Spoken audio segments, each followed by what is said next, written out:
In the meanwhile also the black ground was covered with herbage, and the green banks interspersed with innumerable flowers, sweet to the scent and the eyes, stars of pale radiance among the moonlight woods.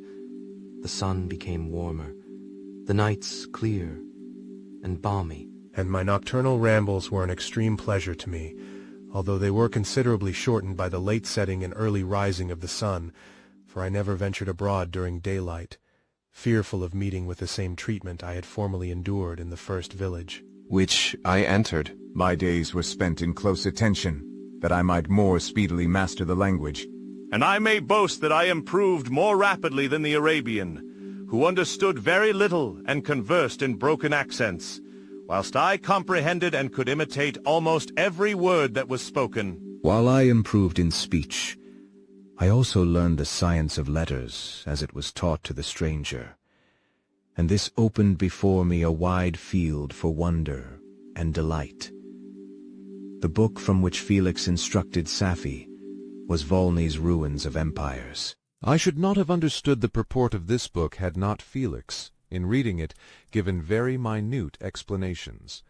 He had chosen this work, he said, because the declamatory style was framed in imitation of the Eastern authors. Through this work I obtained a cursory knowledge of history and a view of the several empires at present existing in the world. It gave me an insight into the manners, governments, and religions of the different nations of the earth. I heard of the slothful Asiatics, of the stupendous genius and mental activity of the Grecians, of the wars and wonderful virtue of the early Romans, of their subsequent degenerating, of the decline of that mighty empire, of chivalry, Christianity, and kings. I heard of the discovery of the American hemisphere, and wept with Safie over the hapless fate of its original inhabitants.